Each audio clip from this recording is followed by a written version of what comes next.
Hello, everyone. Tracy here, your resident business rebel, and you're listening to Digital Business Your Way podcast, the show that lets true stories and insider secrets of online entrepreneur life unfold.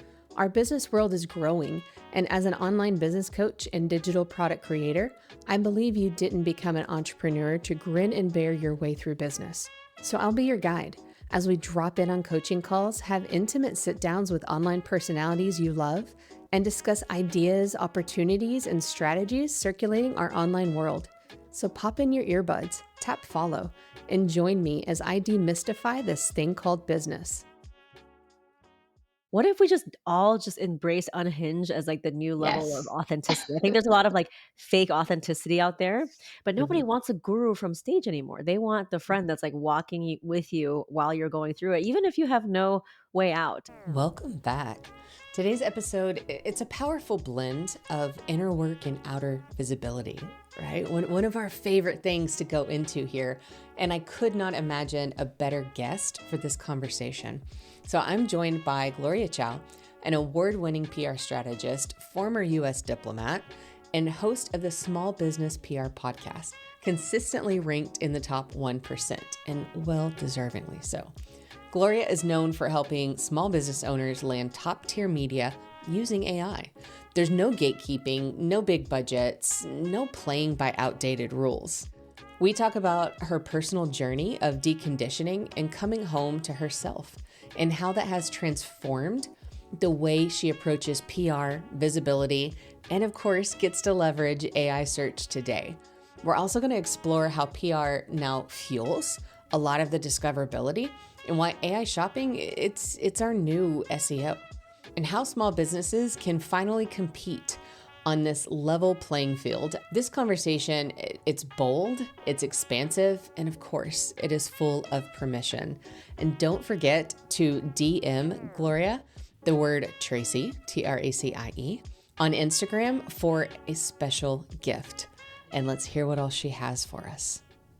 Hi. I'm very, very happy to have you here. This is a conversation that, at least in my mind, has been like a long-term coming because we met like a couple years ago in a peer mastermind. And our conversation like at that table was like really intense. And then we both went away and did our own lives. And then it was like, no, I want to know all these things and I want to see all these things, you know? So it's Yeah. been that fun kind of for me watching you evolve and being like, yes, this is exactly, the kind of thing that I'd love to talk about. Because last year you were really open about that kind of massive internal shift that you went through. The deconditioning, the healing, the kind of like coming home to yourself, if I can put words in your mouth. But at the same time, you're still forever known as like the one who helps people with wild visibility, right? And being able to like break the old rules as they do that. And so I kind of wanted to explore how those two things Mhm. connect.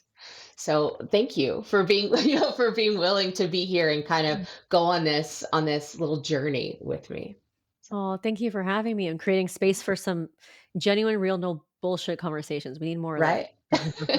I know. Yeah. And then that's the thing, because these are those intimate moments of like, no, what does business really look like for those of us on here? It's life beyond laptops on the beach. Because yes, we can have that, but what else do we also do? And we go through tough shit and we still sell things and we still make things work and we have quiet time. And so anytime that someone's like willing to come on and really go through that, I greatly appreciate that. Yeah, thank you. I think Yeah, collectively we're going through something. I mean, how can we not based on very everything? much. I just got off a podcast with our friend Sophia Para, and Yeah. she was saying how like she's like unhinged, like coming back from like Yes. postpartum unhinged. And I thought that's really interesting because I'm like, what if we just embrace unhinged as like the new level of Yes. authenticity? I think there's a lot of like fake authenticity out there, but nobody Mhm. wants a guru from stage anymore. They want the friend that's like walking with you while you're going through it, even if you have no way out. And I think a lot of times we're conditioned to like, like share from a scar, not a wound. And it's like, no, we want to Yes. see the wound, you know? Right, yeah, especially when they're, like, matching wounds, you know, Mhm, because that's a part of it. It's like you can have a scar and somebody can talk about where it came from, but if you're still in the middle of it, wound wise, then it's like, oh, I guess I have to keep my trap shut.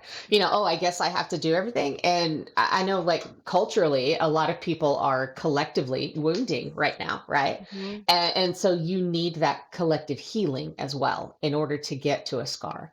Otherwise, it just kind of keeps reopening and reopening and reopening. So doing that from a business standpoint, because all of us are very much, we are the human, we are the business, as we change and grow, so does our business. So I mean, yeah, I'm all for it. I'm all for the messy middle. I'm all for, those kinds of conversations. It's the kind of thing where it's like, don't stand across the street being like, hey, the grass is so greener over here. Oh my gosh, you're going to love it. When you have enough faith to trust yourself and give me a bunch of money and come over. Instead, it's like, no, I'm coming to you on your side. I'm standing next to you. I'm walking with you and I'm going to hold your hand while we cross the street. Yeah. You know? Yeah, yeah. Yeah. Nobody wants Yeah. to grow anymore, and also with AI and the robots coming for us, we're all kind of looking around, having survived the pandemic, being like, "What the fuck is happening?" Yeah. And where are we in it all? And so a lot of people are like, "Well, like horses are dead," or, it's things aren't selling like they used to. Well, that's a good thing Right. because we're fundamentally changed at our core. Even Yes. just turn on the news or not, and you still feel different. So, I think I always say there's 2 groups of people, people who want to do things the old way and people who are able to do things a new way, and might not know what that new way is, but just knowing Exactly. that it's not working Yeah. anymore. So that's kind of the radical approach I take to do anything, whether Mhm. it's, what I'm known for, which is PR, or even my business. And, every year I have a word for that year. Last year, the word was freedom. Yeah. And what that meant was, like, I started the year with 0 goals, like 0, like, "This is my revenue goal and this is X amount," like, Mhm. we used to be meticulous about that shit, like putting it on a KPI tracker. I didn't have one. I didn't have an annual goal of, like, what I wanted the numbers to look like, and let me tell you, it was so nice and so spacious Mhm. because so many people's launches just weren't going the way that it was, and things, and so without the usual marketing things working, yes, it's scary, but it's also like, oh my god, we get to reinvent from such a blank canvas. Yes. And so that's what I did, and that's why freedom was like giving myself permission to do things my way, not from like the confines of this is what industry practice is. And so I invite your listeners to do the same, because when nothing works like it used to, maybe that's an opportunity to really tune in. Very much, very, very much so. And it's that kind of permission that we have. It's like when you became an entrepreneur, you did it because you didn't want to follow a certain script, right? You didn't want that cube life. You didn't want that classic hustle that you see on any, sitcom or whatever. You wanted something different. And when we let ourselves lead with the impact, then the rest naturally follows. Yeah. The experiments come, the revenue comes, the salaries we pay ourselves, like all of these things happen whenever we focus on the human that we're trying to work with and then let the rest grow, right? Because it can feel scary to not have like a structure of like a formula or a basis to go on. So we kind of like want to gravitate to that, and it's like, oh, tell me what is this 5 secrets to making 100K next month, kind of crap. But then at the same time, we'll feel stifled by it, right? Because Yeah. that's why we crave things like freedom. That's why it's like, oh, what's going to be my focus for the year? Nothing, and I'm going to love it. It's like I'm going to experiment. I'm going to enjoy it because we want to know things, but still have room to breathe and to grow. And I'm curious, like, is that what really like cracked you open last year, or was it like a lot of unlearning, not just learning for you? Yeah, I feel like my whole entire life, the theme of it is unlearning. Yeah. And so especially from the way that I grew up, my mother became a widow when I was 3 years old. She comes from communist China. She grew up with no running water, electricity in her house. So that scarcity runs very, very deep. Very deep. And Yeah. then I'm American, I'm Chinese American, so we just had oceans and generations and language and culture, and I just couldn't quite connect with this woman. I felt like we had nothing in common. We were completely misunderstood. And it was only through psychedelic plant medicine that I was able to feel her grief, like, viscerally Mhm. in my bones and create a space for compassion. And so that is kind of what started it all, is just kind of healing myself. And the Yeah, best thing about being an entrepreneur is that it's the biggest mirror for us to see all the shit that we need to work on, and it never ends. And we can choose to ignore it, but it'll manifest itself one way or the other, right? It can come in the form of micromanaging or being afraid to invest, or the transactional relationships you have with people. But it always kind of ricochets more than if you were working in a like a corporate world, very because much. there's safeguards there. Yeah. So that healing journey came, I think a long time ago, and then before that, I suffered burnout. After my first six-figure launch, I was wearing bandages. I had a big fibroid removed from my uterus. It was like the Gosh. size of a baby's head. I just worked myself to the bone, and I achieved what I thought was the pinnacle of what I wanted to achieve, and I was so unhappy. I Yeah. was so unhappy, and I realized no financial or numeric milestone that I put for myself really made me feel great. And so I was like, okay, well, what else is there? And that's when I started to strip away my messaging from all that I've heard. Do this funnel, do that tactic, because we've tried them all, and Mhm. to figure out what is it that I want to create, because this is why I'm not working for anyone else. It's because I get to create, and we forget that, like you said, and just to strip away everything to figure out what's still left there. And so I've been on that journey since.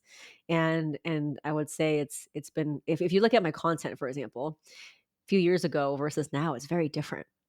Right, because I'm more spacious, I'm more patient, I'm more abundant, there's more flow.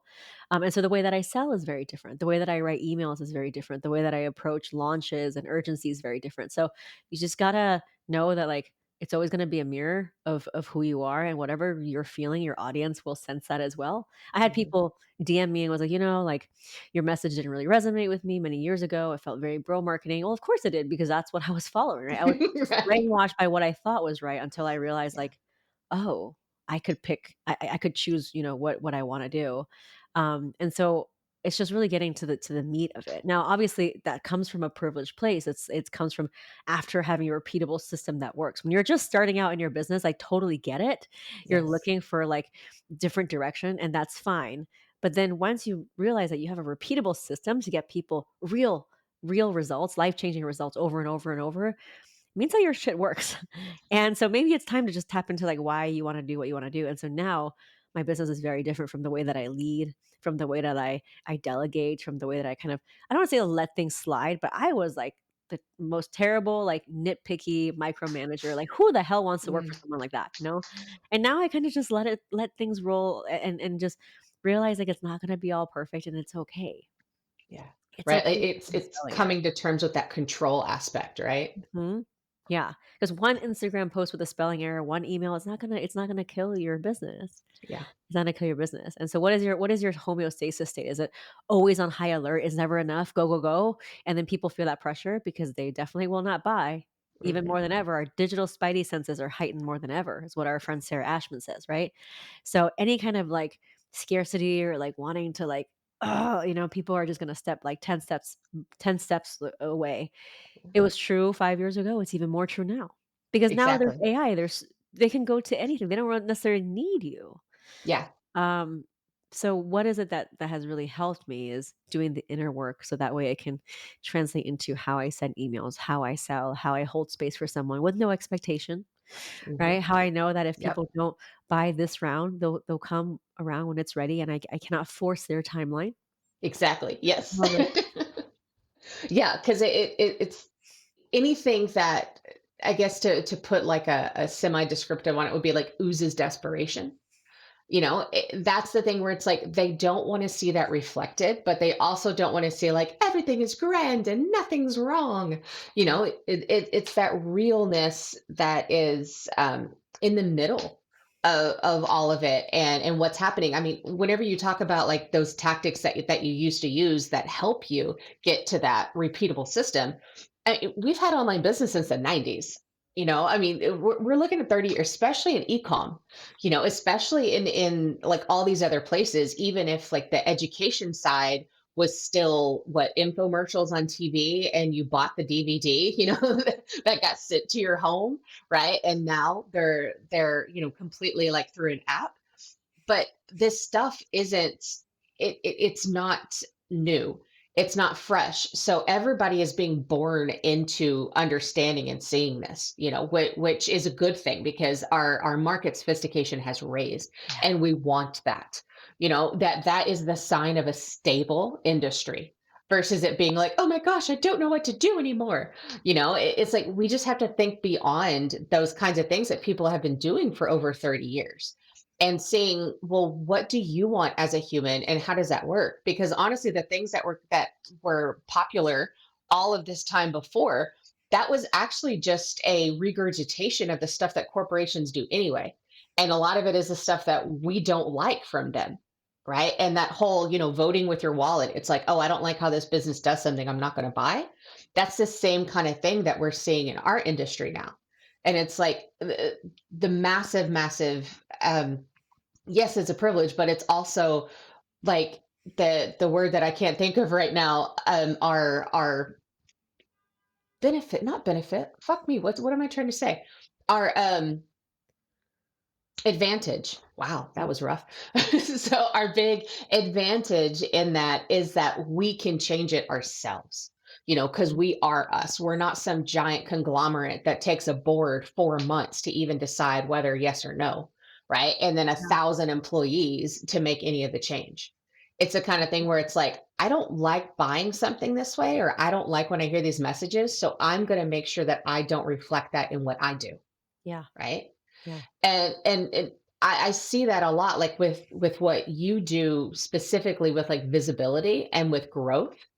It's like how are you seeing this kind of like play out in your world? I mean, because obviously, like we've been talking about our overall industry, but what about like in your expertise? Is it the kind of thing where like people can still follow a pitch formula, or it needs to be a bit different? Because we've all seen this start the one sentence with, I saw you on this and this and thought it was great. Yeah. So people are used to seeing these things, right? So how is that changing in like growth and visibility?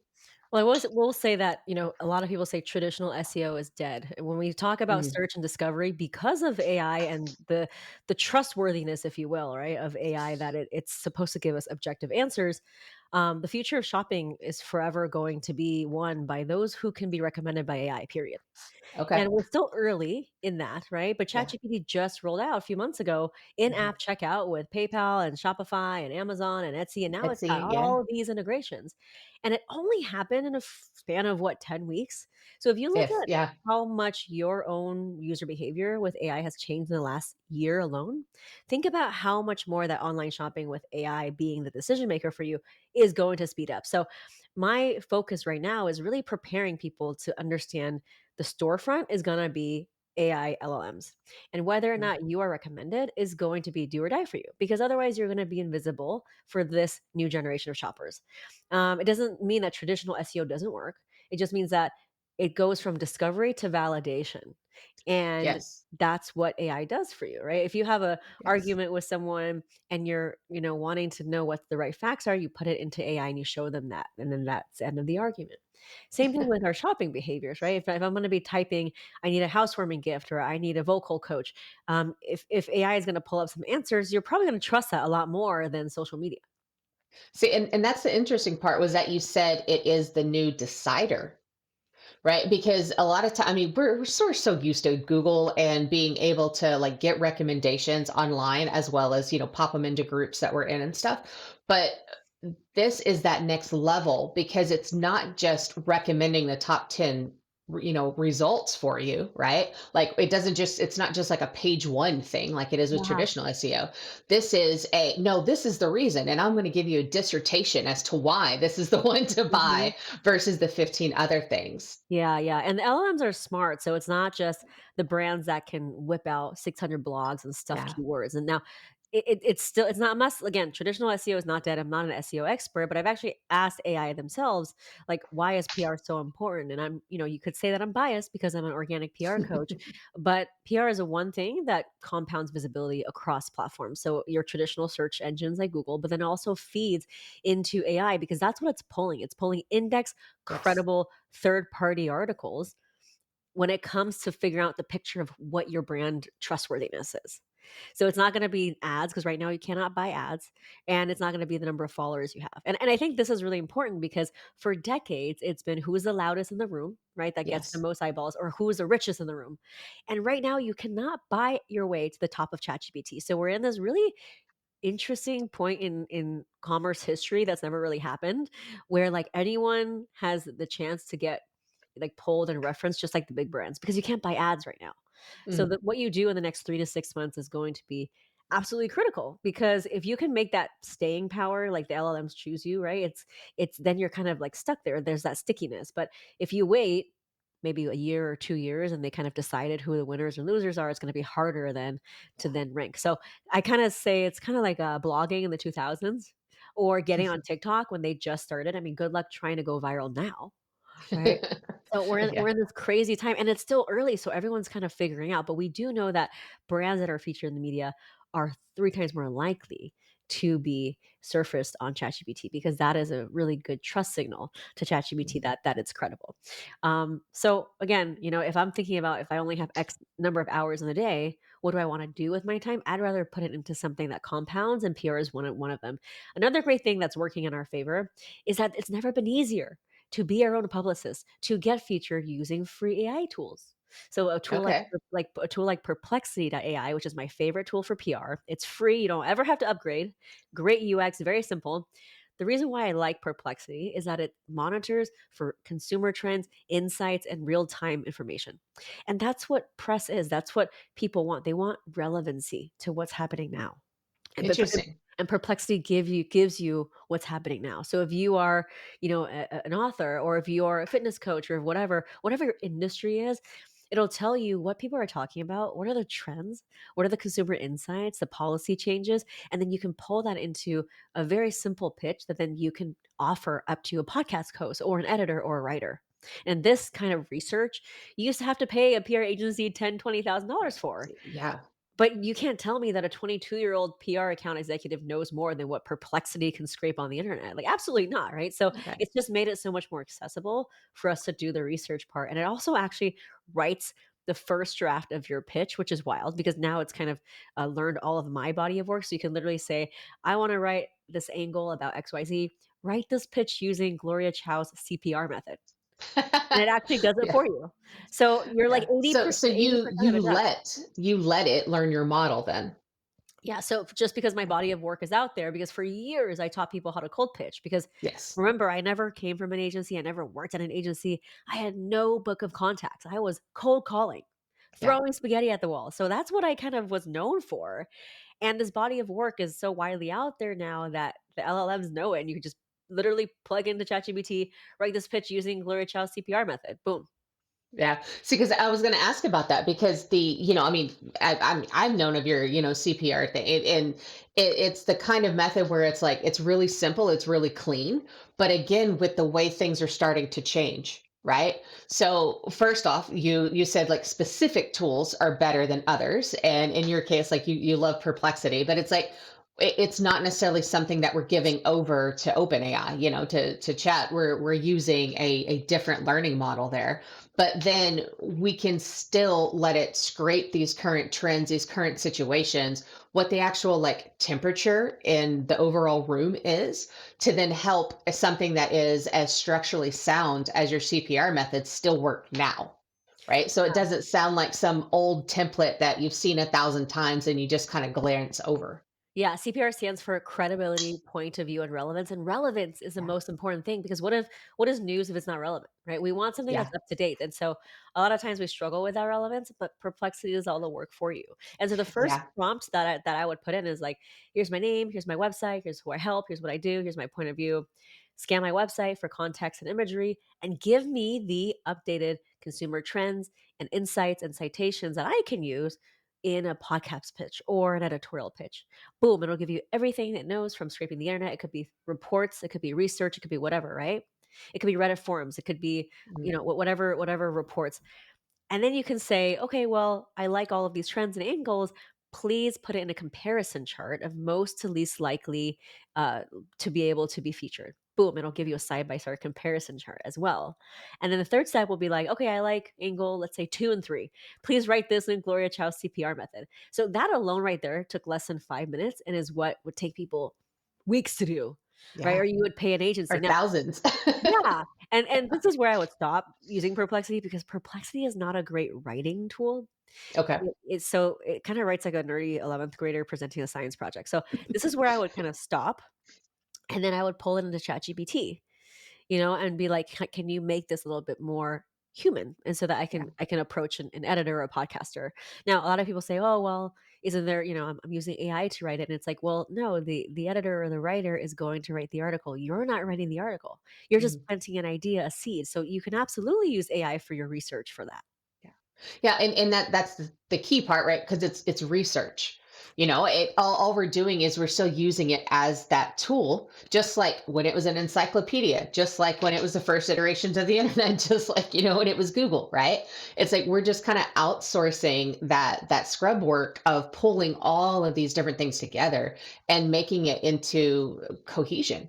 I mean that's what databases were for. And now we get it by just asking a question to a learning model that already has that, done on the back end and is still like learning and growing, especially anytime we use a generative AI, right? Yeah. And so it can plant these seeds, but it's always important that we're not taking away our version of it, because a lot of times, I mean, it's a bit of that old adage, you get better answers with better questions, right? Mhm. So it spits things back out at you and you're like, oh wait, no, that's not what I meant. It's like, hang on, I realize that I need to describe my product different, or I need to talk about my offer in another way, or I need to do these different things to even help this, genius machine, I'm using air quotes here, people, to come out with my intention.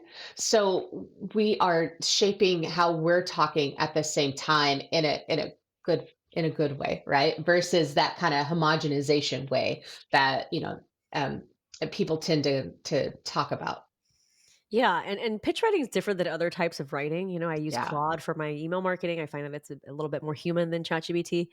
But for the purposes of pitching, you can absolutely it's pretty straightforward, right? It's not like you're writing first person account. And pitches need to have two things. They need to be relevant and specific. And so Perplexity really helps you contextualize it in the here and now with specific backlinks to what it is. So instead of saying, I think this is important, you can say, well, according to this research center, we found that X% of consumers want XYZ. So you see how that substantiates it and you can hyperlink it in your actual pitch. It just makes it much more powerful because it Yeah. shows a journalist that you've done your legwork. It shows a podcaster that you know what you're saying. I mean, you and I, we both have podcasts, and we could probably count on one hand the number of times we actually had someone come on because they cold pitch, right? And a lot of times because it's really general and it's not pertaining to us. Yes. And the And it's best the pitches, same old stuff over same and old stuff. over. Yeah, so, "Oh, women are burnt out. We need help, to, improve our lives." Well, this could work in the 1800s, and it could work in 2080. So, this Right. is what I mean by specificity and relevance, and when I teach pitch writing, I teach it, like peeling away the layer of an onion, right? The first layer is really not flavorful, you don't wanna cook with it, it's very general, and then the more you get specific, you get into that juicy core, and so that's the power of Perplexity, is it gives you that detailed, specific information for the here and now. Mhm. And you're giving, the end user a leg up, right? Because now they have a starting point. But there's also like a common, tactic in PR that's like piggybacking, right? It's like whenever you pitch something based on what's already out there, but it sounds like that you actually get to be the initiator of then what can get piggybacked because of how it's pulling in all of these trends and all of the stuff that's coming, that you might be able to see something that hasn't been picked up yet, in any by any celebrity or anybody else that's worth piggybacking off of. Yeah, it's really not about reinventing the wheel. I mean, obviously, there's press Yeah. releases if you have some new, I have a lot of startup clients who are really launching something new, but for the most part, you're just talking about something people are already talking about, but maybe giving commentary to it or maybe Mhm. fleshing it out a little bit more. So it's not the goal here is not to have a breakthrough invention, right? That's why even like toilet paper gets featured, and Right. liquid death is literally remaking water, right? So it's Yes. not about new and novel; it's just about relevance and specificity, and we've never lived in a time time where these tools are more ubiquitous or more easy to use and free. And so that's why it's really the best time for PR, because you have this kind of confluence of all of these things. The fact that AI visibility is just the beginning, the fact that you cannot buy ads, and the fact that the AI Yeah. tools are free to use. So those three things are working in our favor right now. And I mean, I hope that the whole ad thing stays that way. Who knows? Oh, But it's not. They're greedy motherfuckers, I So know. I'm like, I hope, or at least there'll be some, indie platform out there, right? Like the wiki version of it yeah. that it stays. So as we're talking about, using these tools and still getting out there, wait, is there a way that like aligned visibility or a grounding way that like supports that overall healing? And because we started this by talking about how we're all opening up wounds like constantly, and some of them like generational ones, you can go solo and really work through that, and then other ones it's like they're happening day after day because of what's going on in the larger scale of where of where we live and what's happening around the world, right? So how can we marry this idea of I'm raising my temperature, so this is my new level of success, this is what I can do, my homeostasis, but at the same time be like I'm comfortable being out there even when there's all these other stories going on, even when all this attention is going on, and kind of marry that supportive way of doing it ourselves. Yeah. Well, I mean, first of all, there's no one piece of media will cover all of who you are, right? So there's a podcast Mm, like this that's very heart-centered, but then there's other ones that are more straightforward. So if you're someone who would maybe isn't ready to share yet, you can offer yourself in a different way, right? Maybe you can cite stats and figures, and you can use perplexity and position yourself as an authority figure in your industry, right? And do something mhm. that's maybe not. So it all depends on what you're comfortable with. You don't have to be on TV. You can be faceless, in an audio interview as well. You can be faceless and audioless in a digital interview as well. So there's so many different ways to play with it.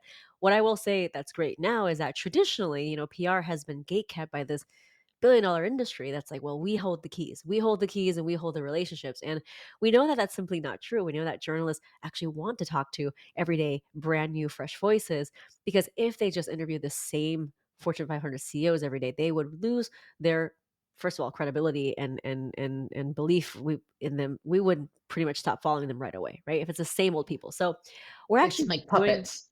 yeah, yeah, and we're actually doing them a favor by putting our name in the hat and offering our perspective. So journalists absolutely want to talk to new people. They're always looking for new people to give commentary, Mhm. and the story cycle is pretty quick. It could be a quote, it could be a couple things, but what you want to do is feel comfortable at the end of the day being your own advocate. Because the way that traditionally it's been, you pay someone a large sum of money, you maybe get on one call a week and they call up their buddies. Well, now with this method, everyone can advocate for themselves. It's no Mm, longer about who's holding the key, because we all hold the keys. yeah. Right? It's just a And matter of how do you walk through that door. yeah, so whenever you're talking about like being comfortable advocating for yourself, that can be hard for some people, right? For people who are like, "Oh, just me. Oh, just this. Oh, just that." So, do you have like a favorite way to, kind of like shift the perspective on that? Yeah, I mean, you're putting yourself out there anyways with every Instagram post, with every Facebook post anyways. Why not have your content work harder for you? If you're a busy Mhm. person, we have a lot of people who are busy single moms, right? What's the ROI of pressing send on that one reel versus pitching? So for me, it's like if you're gonna put yourself out there anyway, which by the way, your business absolutely needs you to. It lives and dies by whether or not you can go to bat with it and be its spokesperson, Yeah. right? Um, so if you know that, and no one can, you can't, this is not something you can like delegate to AI or an intern. Like you can delegate lots of things, but not this one. Your business needs you to be its spokesperson. And it doesn't mean you need to get on a podium. It doesn't mean you need to be on TV, but the Mhm. messaging and talking about where you're going, what you're doing, that needs to be you, the CEO. Yeah. So like So that yeah. founder's vision being that step out there. Yeah, and you can do it in a way that's lower effort for you, or like lower stakes for you. Like I said, you don't need to go on TV. I've never really been on TV, right? It's podcasts are my thing. So that's the beauty of it, is that there's so many different buckets of media. But look, people are judging you no matter what. If you press post on that Instagram thing, people from high school are going to see you.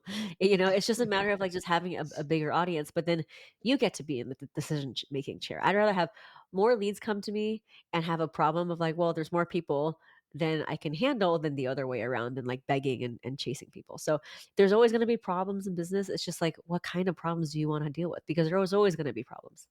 Yeah.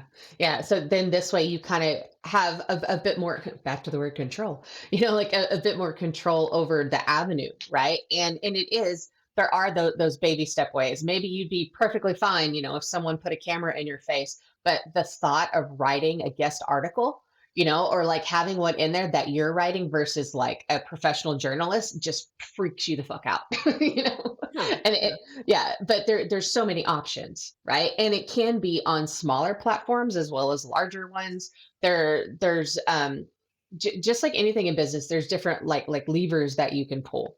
Yeah. Fair to say. Yeah. Yeah, Yeah. I will say that if you are in the service industry, especially if you're a coach, then that trust becomes so much more important, right? Because you're probably charging a higher amount than, let's say, someone selling a fidget spinner.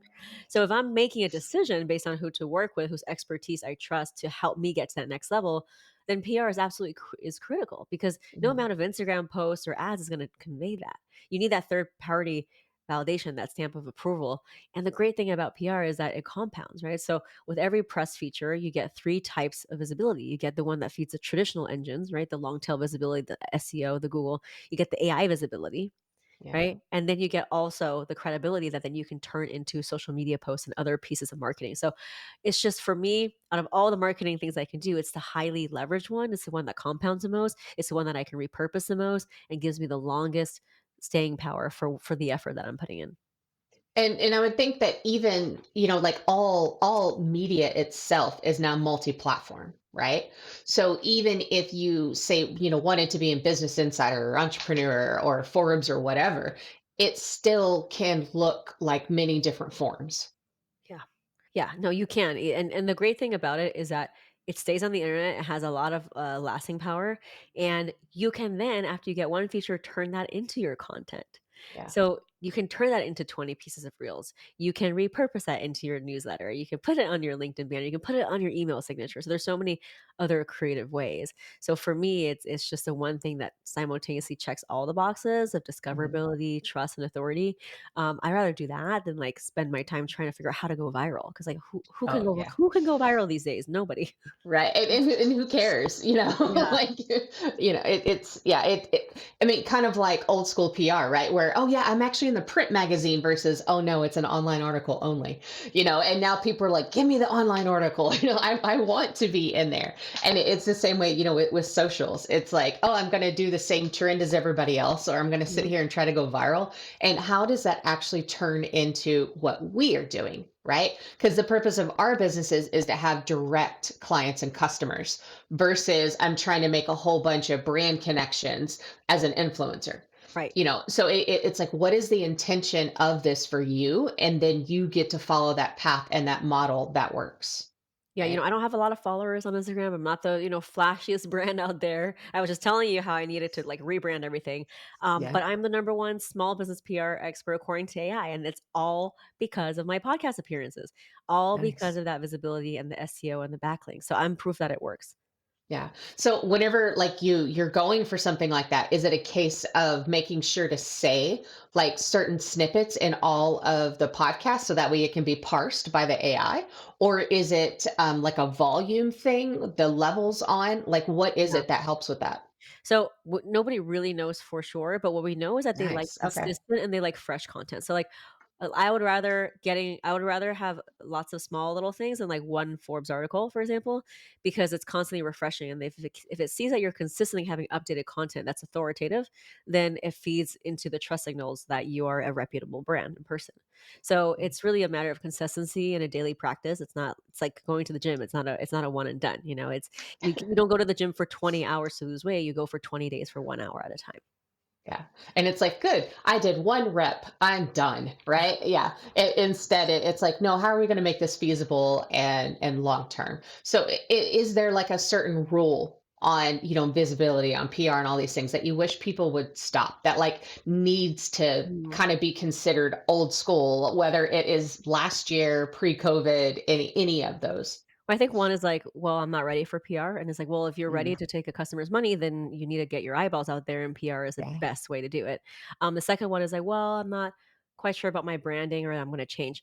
We're all going to change. Everything has right. changed. We've changed so much in the last month and the last 10 years, I feel. So you're absolutely allowed to change. But what you want is to have that snowball effect. You want to have a solid foundation of different trust signals that the SEO and LLMs can latch onto to paint a picture of your brand that you're a credible, authoritative person in your space. And you do that by getting those PR and podcast features. I love that. And I love the idea of like, if you're ready to take money, you're ready for PR, right? It's kind of that like really quick thing. And I know that your heart of a lot of your business is in helping founders, especially women and BIPOC, like really be seen. So is there anything that you want them to remember when they feel overlooked or when they feel like the news that's going on is in the wrong direction of what they would traditionally think is helpful? I would say remember your why. I would say very few of us started our business and did this harrowing journey, right? Where we could have just had the stable thing. Me coming from government, I had a very stable pension, everything, gave that up. Right. Remember your why. Just I feel like there's so much like fancy tools out there and strategies, and we just get further and further and further away from our why and our customers. No wonder why we're in a trust recession. We've just became so far from what business is, which is human to human connection, someone entrusting you with a sum of money in return for care, skill, expertise. Like we forgot that. And a lot of people are like, "Oh, well, I don't do sales calls." And it's like, "Okay, well, why?" like who what makes you think that less proximity, less care, less attention, less Yep. thoughtfulness will make the end customer want to trust you more?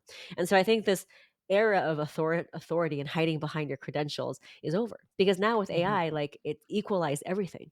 Like your information is really not that special anymore, honey, right?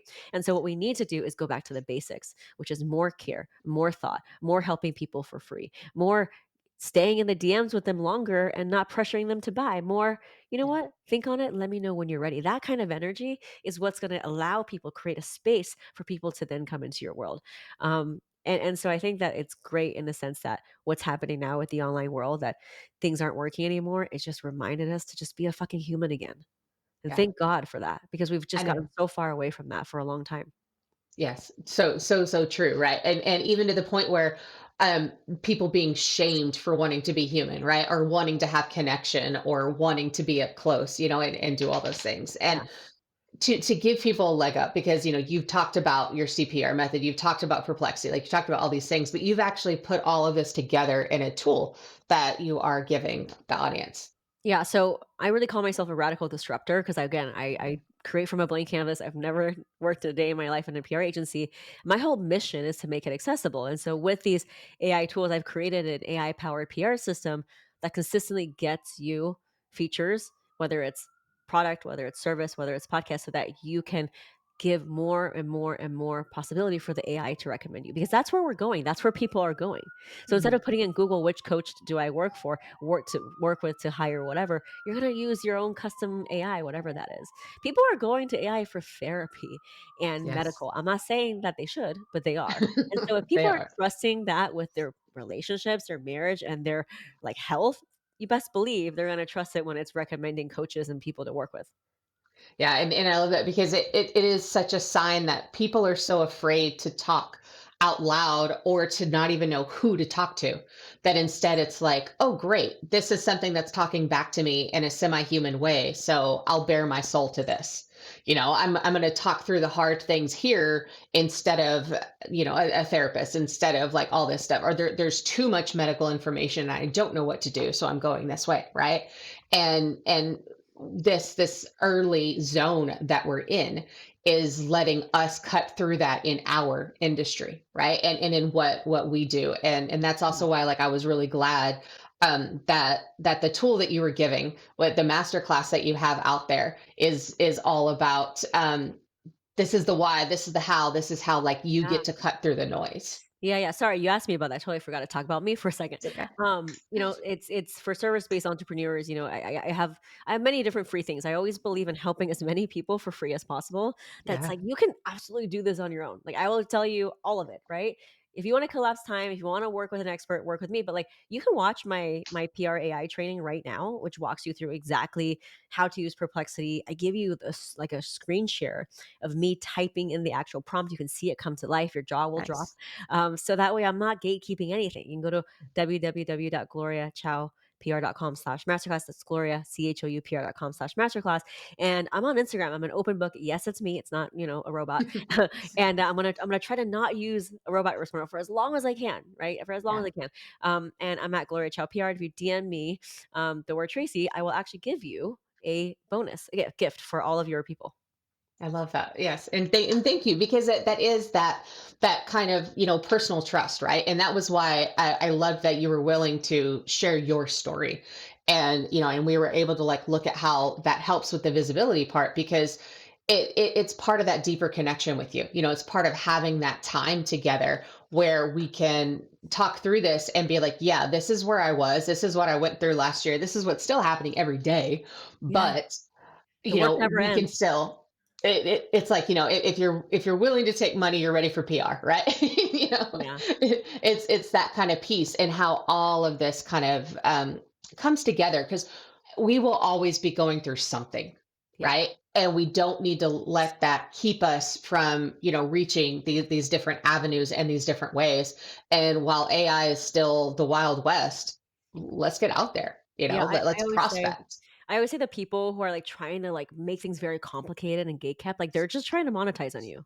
Yeah. And Yeah. if you cannot make it simple for people to understand, you are losing money. I think there are very few businesses, maybe if you're medical, that are actually gaining for making things more complicated. With AI, it's like you can distill it down. So try to figure out in your own business, how can you make it just so simple for people to understand what it is, that it's almost like duh, right? And no, it doesn't lower your worth, it doesn't decrease your expertise.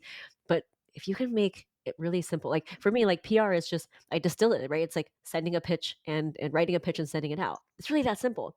And a customer who is empowered because you've made it accessible and simple, they are the best buyers. They're the Yeah. ones they don't have overwhelm. They're ready to dive in. And so think about ways that you can really empower your people so that it's a hell yes. I love that. I absolutely love that, because then they get to dream about what's next, Yep. and that's where the loyalty is. That's where the magic is. That's where you get to see the compounding effect of your impact, right? So thank you very, very much for Thank being here you. with us, Thank you. and and for going through all these pieces, and through the thread with us. I greatly appreciate it. Thank you. Yeah. Thank you for joining me here on Digital Business Your Way. Be sure to check out the show notes for all the links mentioned today. And while you're there, I'd love for you to rate and review the show. And if you have a topic or question you want me to answer, I want to hear it. Head to tracypatterson.com/AMA and ask me anything about business. If I don't know it, I'll bring it up with one of my guests.